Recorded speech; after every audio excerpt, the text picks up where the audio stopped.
Hello Daily Drafters, and welcome to a fun new video series here on the channel where I embarrass myself by attempting to make some predictions about a new set before having done any drafts of it. And with Aetherdrift releasing on Arena in a couple of days, what better time to make some bold assumptions than the present? I will also make a follow-up video at the end of the format revisiting each of my predictions so we can either praise my evaluation skills or more likely laugh at my embarrassing picks together. Now, the way I will be checking my evaluation of each of these predictions is by using 17lands.com, which is a great resource for the modern limited player, which gives you all sorts of data about any particular draft set, from top performing cards and archetypes and more. And specifically, the game in hand win rate column over here is the column we'll be using to check my work in a month or two.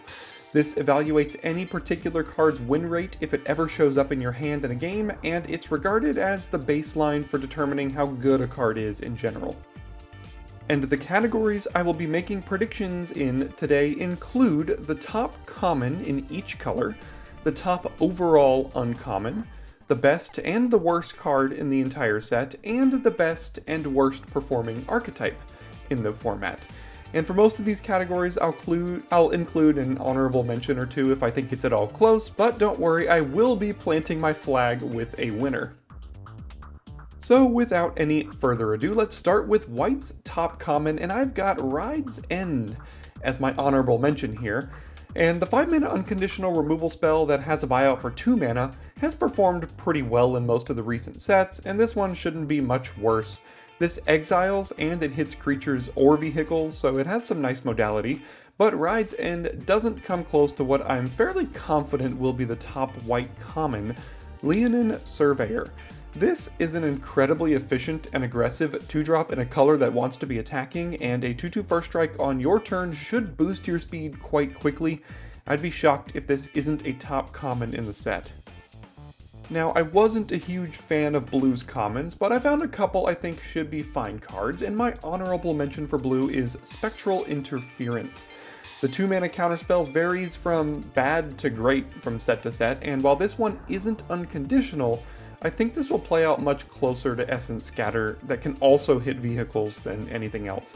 But my pick for Blue's best common is Nimble Thopterist.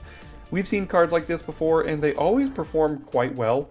It's just a matter of what this card is doing is what most blue decks will want to be doing in this format at their core, and I do think that will be the case this time around as well.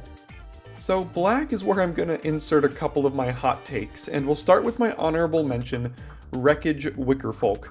This seems like the perfect max speed enabler, and I do think that the best black decks in the format will be on the aggressive side of things, so this should put in some good work in those decks.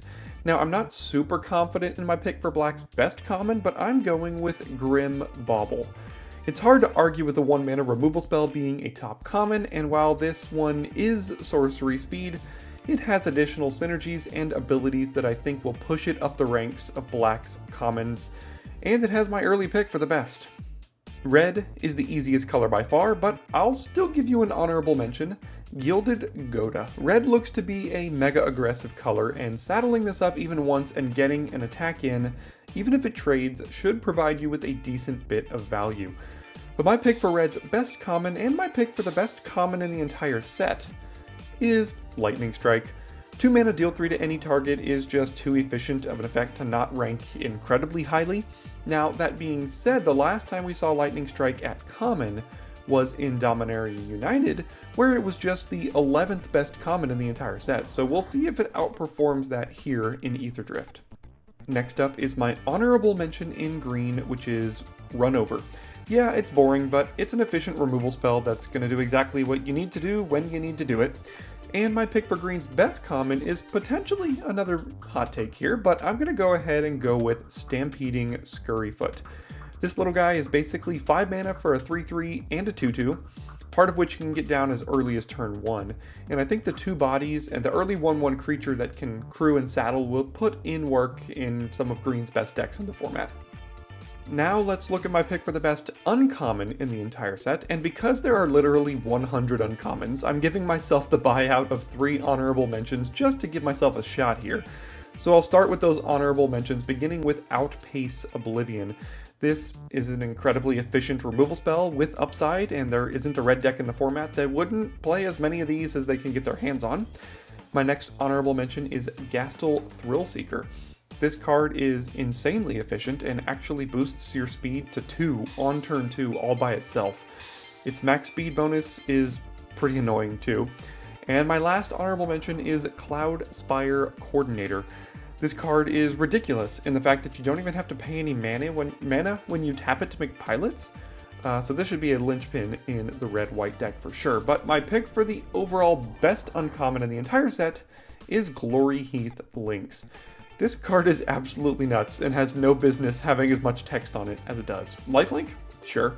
Draws extra lands? Sure. I had this card in my pre-release deck, and I drew at least 10 planes off of it over the course of 6 games. It's busted. Next up, I'll try my hands at the worst card in the set, and this is an interesting card to predict. It needs to be a card that a lot of players will try to make work and put in their deck that also just kind of sucks and is way too slow to do anything in Limited.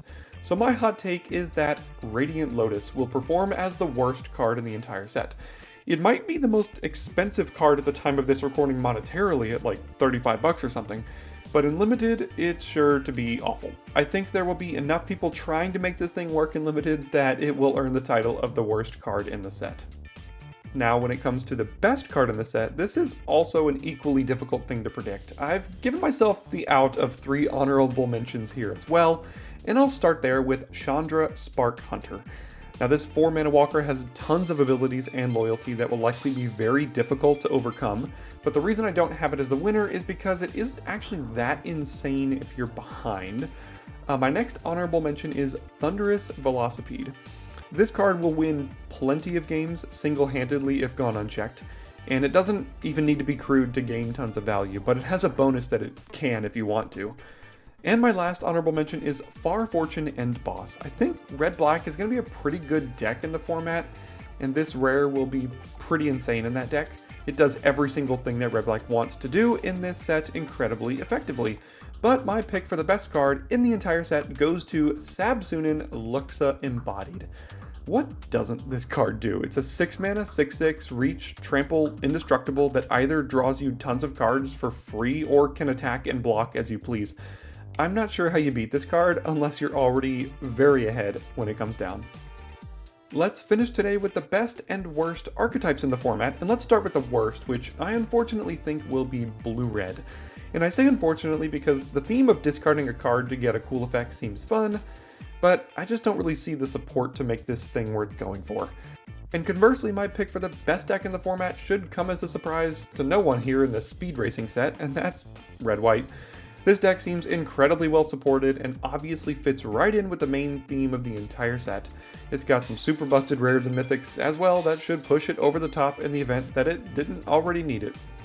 Don't forget to check back to the channel at the end of Aetherdrift's life cycle to see how I did with these predictions. I'm sure it will be a pretty funny experience, but I have high hopes that my several years worth of limited card evaluation will at least stem the bleeding a little bit.